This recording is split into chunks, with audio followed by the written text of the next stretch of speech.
Olá, gente, graça e paz. Estamos nós aqui para mais uma aula de antropologia teológica, nossa aula 8. E nós vamos continuar tratando alguns assuntos sobre a teologia e a ecologia. Hoje nós vamos falar sobre a nova vida e os desafios ecológicos. Vamos ver então também os horizontes escatológicos e as relações com o meio ambiente, ok? Nós vamos estar tratando do livro Elementos de Antropologia Teológica, de Afonso Garcia Rubio. A gente vai pegar algumas partes aqui interessantes para a gente comentar e espero que você aproveite bem a nossa aula de hoje. Vamos fragmentar em alguns vídeos que eu entendo que fica mais fácil para a gente acompanhar o assunto, tá bom? Deus abençoe a vida de cada um de vocês. Bom, gente, então nós estamos tratando ainda sobre a ecologia, o meio ambiente, a preocupação, o resgate, o impacto da salvação daqueles que aceitaram a Jesus com essa libertação da criação também. Vimos que o homem deturpou o projeto original de Deus lá no Éden, quando Deus dá autoridade a Adão para administrar, para governar. E muitas vezes o que nós temos visto é uma tirania, uma covardia, uma exploração, uma ganância do ser humano, oprimindo e destruindo a criação de Deus, seja na cidade ou seja nos lugares mais remotos. Infelizmente, a gente vê essa presença destrutiva do ser humano, certamente fruto do pecado que nele habita. Então, ao resgatar o ser humano, ao aceitar a Jesus, ao compreender o novo nascimento, a nova criação, o desafio é que essa nova criação, essa nova criatura de Deus, esse filho de Deus, essa filha de Deus compreenda que a salvação não é tão somente a salvação da sua alma, mas é uma salvação integral do seu corpo, da sua mente, do seu espírito e também da criação que desde o Éden havia sido designado por Deus para que o homem tomasse a administração responsável dessa criação. Então, num olhar agora escatológico, nós compreendemos que essa dimensão escatológica do pecado e da salvação, ou seja, a consequência do pecado e da salvação, está também unida na perspectiva da consequência escatológica, né? Essa salvação e libertação do pecado que afeta, graças a Deus, de uma forma poderosa o ser humano. Talvez você mesmo tenha sido alcançado de uma forma muito poderosa com a salvação de Jesus, embora todos nós que o recebemos tivemos uma intervenção poderosa, né? Mas eu refiro-me aqui a algumas experiências que são mais dramáticas, né? De como estava anteriormente tão distante de Deus e foi alcançado por essa graça, pela salvação, pela vida nova em Cristo Jesus. Então, essa salvação e libertação do pecado que afeta o ser humano integralmente, como nós falamos aqui, né, a sua corporalidade, deve também assumir uma visão de plenitude escatológica que fará parte também de um cosmo transformado, né, de toda a criação alcançada por essa salvação. E aí existem vários textos bíblicos que depois vocês podem conferir, né? Vocês anotem e podem conferir. Eu vou destacar 3 textos bíblicos de Isaías 65:17, Isaías 65:17, 2 Pedro 3:13, 2 Pedro 3:13 e Apocalipse 21:1. Esses textos, eles revelam a abrangência da salvação, a plenitude escatológica alcançando também o cosmos. Então nós vamos ver que a presença resgatadora, regeneradora do Salvador alcança toda a criação, toda a terra. Essa promessa de transformação do mundo, né? E aí nós precisamos fazer uma crítica à situação em que nós nos encontramos, em que o ser humano se encontra em relação ao meio ambiente. Essa crítica, ela deve nos estimular a uma mudança no relacionamento do ser humano com o meio ambiente. Então, se antes nós olhávamos tão somente para a salvação do indivíduo ao se encontrar com Jesus, nós vamos ver que sim, há um resgate, há uma salvação desse indivíduo no seu corpo, na sua alma, no seu espírito. Também essa salvação transborda para os seus relacionamentos sociais, né? Então esse ser humano ele é convidado, ele é empurrado, ele é impulsionado pelo Espírito Santo para também refazer esse relacionamento social, esse relacionamento interpessoal. E agora, na antropologia teológica, ela estende esse convite, estende alerta que esse convite também deve se dar com a criação, com a ecologia, né? Essa crítica é um apelo à conversão. Então, um convite ao fim da arrogância e da cegueira pecaminosa com que o humano vive, o ser humano vive. E já que conhecemos o Senhor Jesus, fomos alcançados por Ele, a nossa vida foi transformada de dentro para fora, isso transbordou para as pessoas que estão à nossa volta, também precisa transbordar para o cuidado, o amor, o respeito, a honra à criação feita pelo nosso Senhor. E aí então o autor coloca alguns desafios escatológicos e ele coloca 2 ferramentas para nós desenvolvermos, alcançando êxito nesses desafios com a criação, do cuidado, do resgate, da salvação da criação. Ora, se o pecado alcançou também a criação de Deus, o meio ambiente, a salvação também precisa alcançar esse meio ambiente. Então ele coloca 2 instrumentos, 2 ferramentas na qual nós podemos nos utilizar para tornar isso real, que é a ética e também a espiritualidade. Então, para a ética, será necessário desenvolver relações responsáveis com o meio ambiente. E nós sabemos que sim, o adulto deve ser ensinado, caso não tenha essa introspecção, mas nós precisamos também investir no ensino para as crianças. Afinal, nós somos mordomos da criação de Deus, né?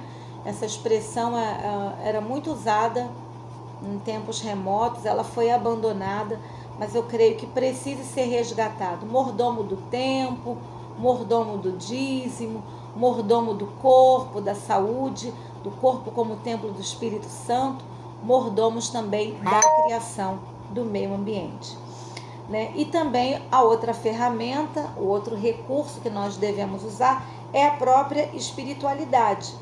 Ora, se nós seguimos a Jesus Cristo, estamos seguindo, caminhando com Ele, nos princípios dele, isso precisa ser revelado na nossa prática, na nossa vida, na escola, na faculdade, na vizinhança, na nossa igreja, no meio dos parentes, né?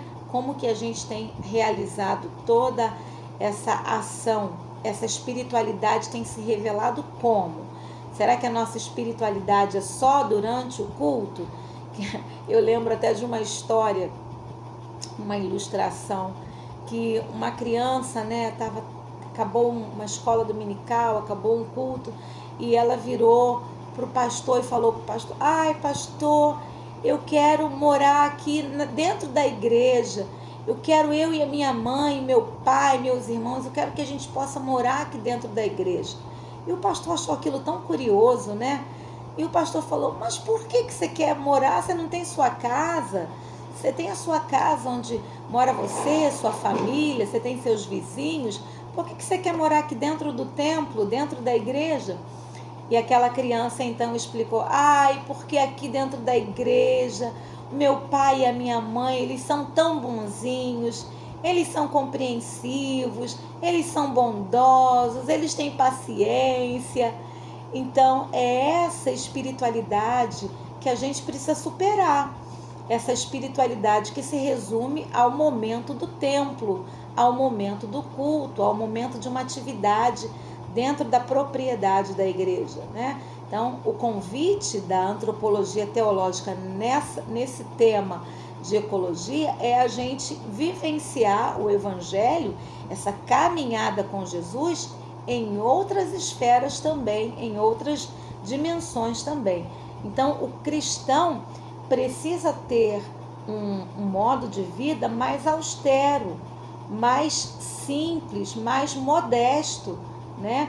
Com os recursos naturais. Aí, especificamente dentro desse tema, se nós podemos falar em todas as áreas, e nós, metodistas, temos um legado do John Wesley, da nossa doutrina, da nossa tradição, que até no vestir a gente deve ser modesto, né? Wesley tinha um modo de vida muito incrível, né? E sobre dinheiro, por exemplo, ele dizia: ganhe o máximo que você puder, economize o máximo que você puder e doe o máximo que você puder. Então isso é austeridade, é buscar viver na simplicidade, longe da ganância, da cobiça, né? E vamos falar a verdade, o nosso mundo nos empurra cada dia mais para a ganância, para a cobiça, para a soberba, né? Então nós precisamos viver e ensinar essa austeridade, essa simplicidade, essa coerência com o evangelho. Claro, nós precisamos, e Deus nos dá graça de nós termos os recursos para ter uma vida digna, mas não podemos compreender isso como enriquecer ou viver na ganância, né? Que Deus nos dê condição de ter o nosso sustento, de ter para ajudar alguém, de ter para ter algum momento de lazer, porque isso também é importante. Ainda voltando ao John Wesley, ele tinha uma questão muito interessante também sobre o dinheiro. Então ele calculava quanto que ele precisa para viver. Eu preciso de X. Mas ele dava aula, ele fazia os livros, né, as apostilas de várias coisas de medicina, de cartilhas, uma série de áreas de conhecimento. E aquilo era vendido. Então, todo o recurso que era vendido, ele não simplesmente aumentava o seu patamar de vida, mas aquilo que era excedente, aquilo que era a mais, ele aplicava no reino de Deus. Então, que coisa linda o exemplo do John Wesley, né? Então, não é pecado nós queremos ter um carro que também vai abençoar, da gente trabalhar na obra do Senhor. Não é pecado a gente buscar ter um recurso para dar uma escola, para ter um plano de saúde, ou isso ou aquilo, mas a gente tem que ter vigilância e cuidado para que a gente não tenha uma venda nos olhos e nos impeça de entender que a nossa verdadeira riqueza não será conquistada aqui. A nossa verdadeira riqueza é Jesus e o nosso tesouro está no céu, né? Então a gente não pode perder isso de vista. E aqui o texto comenta exatamente sobre isso, da gente viver uma vida honesta, simples, digna, honrosa, né? Como convém ao evangelho. Vocês lembram do jovem rico, né? Eu estava vendo outro dia um vídeo que eu achei muito lindo sobre o jovem rico, né? E o pastor falando, ele dizia, na verdade, Jesus falou, vai, vende tudo que você tem. Não era para testar a fé daquele jovem, mas é por amar aquele jovem e compreender que toda aquela riqueza impediria aquele jovem de seguir a Jesus plenamente, né? Então, tirar aquilo que nos embaraça, aquilo que nos atrapalha. Bem, o texto continua falando sobre a realidade da pobreza, né? Embora não seja um texto da teologia da libertação, mas a pobreza é real. Então, ter o cuidado também, ter esse olhar também de que o pobre precisa ser visto nessa precariedade na qual ele vive, em geral sem saneamento básico, às vezes sem uma água tratada, né? Então, às vezes sem a coleta de lixo. Há uma complexidade, isso não é um assunto simples. A gente sabe que muitos lugares não tem coleta de lixo porque são lugares perigosos, né? Não tem segurança, a segurança pública não consegue dar ali uma tranquilidade para que a coleta de lixo seja feita. A gente sabe que as situações são complexas, mas onde nós podemos atuar, né? Como nós podemos atuar? Então, ter esse olhar também para as comunidades mais carentes, tanto instruindo, como tentando de alguma maneira ajudar, colaborar, né? Limpeza de rios, quem sabe a gente tendo uma aproximação das prefeituras, né? E a gente deixar a gente ser usado por Deus nessa situação também. Partilhar essa austeridade. E se a gente tem pessoas que são mais ricas, que têm um recurso maior, ensiná-los também essa austeridade, essa simplicidade, essa partilha com que nós precisamos viver, né? Então, a espiritualidade vai nos chamar à partilha e vai nos chamar à austeridade. Não um evangelho do consumismo como, infelizmente, nós vemos em muitos lugares. Novamente eu digo, a gente discernir o que é a bênção de Deus, né, sobre nós, a prosperidade em todas as áreas da nossa vida, que não significa enriquecimento, ganância, vaidade ou pessoas que, ao contrário da ganância, né, ou em conjunto com a ganância, são pessoas que retêm, têm dificuldade de compartilhar, né? Então são pão duros, né, como a gente dizia antigamente, tá? Então os recursos do meio ambiente, eles são limitados, nós temos que considerar isso. Nós precisamos desfrutar dos recursos naturais, mas com inteligência e com sabedoria. Então, a ética e a espiritualidade vão nos ajudar e muito a construir essa mentalidade e essa prática, começando por nós, o povo de Deus, que fomos resgatados pelo Senhor Jesus, e depois compartilhando até com aqueles que não são da fé, ensinando-os a amar a criação de Deus. A gente volta já já no próximo vídeo. Deus abençoe.